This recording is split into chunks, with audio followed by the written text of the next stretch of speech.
Alright, good morning, I'm Bob from T&T Customs. Today we're going to talk about our steering rotation kit for your YJ or TJ Wrangler. A lot of people ask, what's a steering rotation kit? Well, that's why we're here.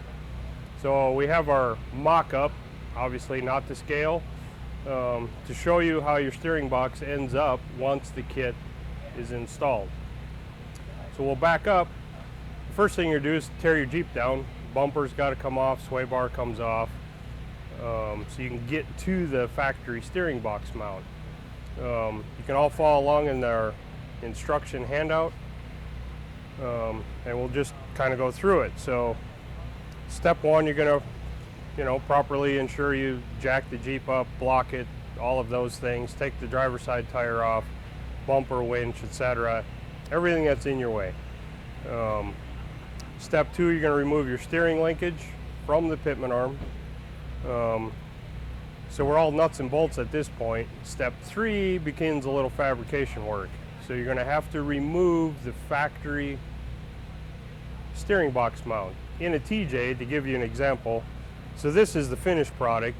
In the TJ and the YJ mounts below the frame, the TJ sits on a very steep angle, which puts the front of your steering box out in harm's way below your bumper.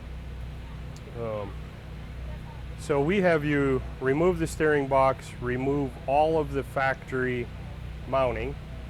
There's a bracket that's welded to the bottom of the frame that gets removed.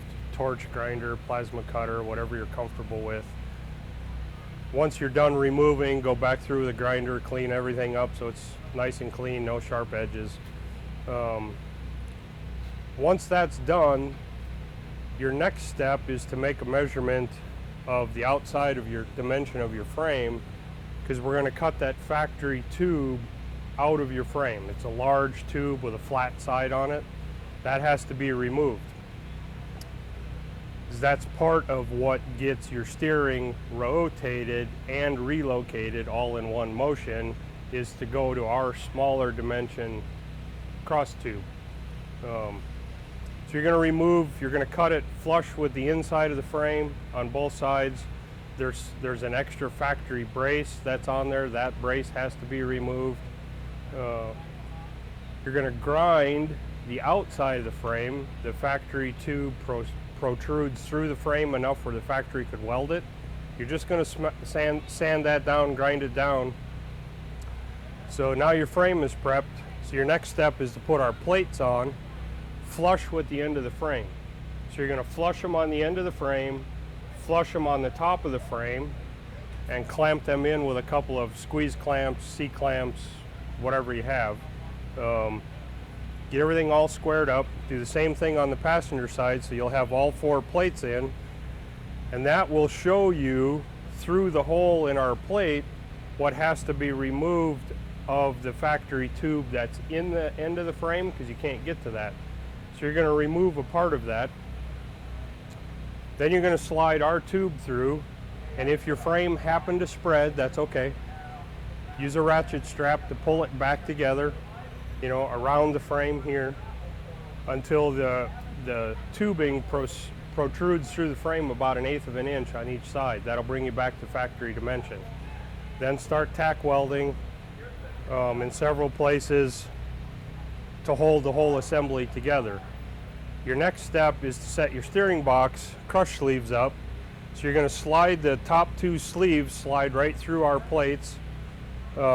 With the bolts we provide you, bolt the steering box in, and you can tack those in place. And then through these two side holes, you're going to go through with a 1-inch hole saw through the factory frame on both sides, so you can slide the remaining tubes through the frame. Once you have all of that set up, you'll bolt your steering box down tight. That's critical,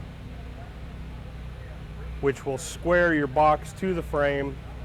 You want to slide the box as tight to the frame but not touching the frame as you can get it. Then you start welding. All your placement is done. Everywhere you see, you can weld that on, which adds strength to the front of your frame and stabilizes your steering box mount. And your finished product is what you see here. The box is up above the bottom of the frame. No more worries about puncturing the front of your box. The other thing that this does, the most important part, is allows you then to move your axle forward for larger tire clearance without adding more lift.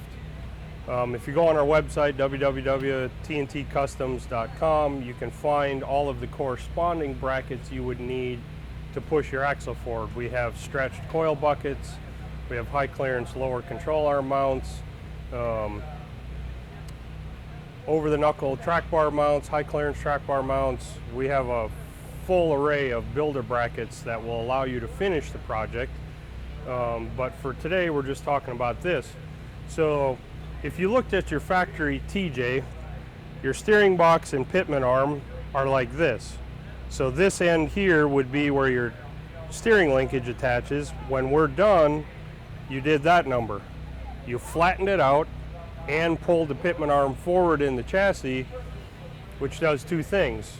Allows you to move the axle, and more importantly, for drivability purposes, lowers your drag length down and flattens your steering geometry back out to correct for bump steer. You will be required to use a factory pitman arm.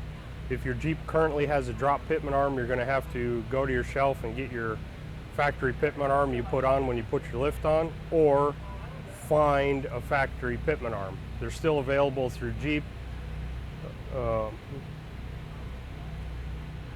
And then your next phase of the project, once you're all welded up, is to locate your grill mount. We give you a new grill mount because your factory grill mount was attached to that tube and you're going to cut it out.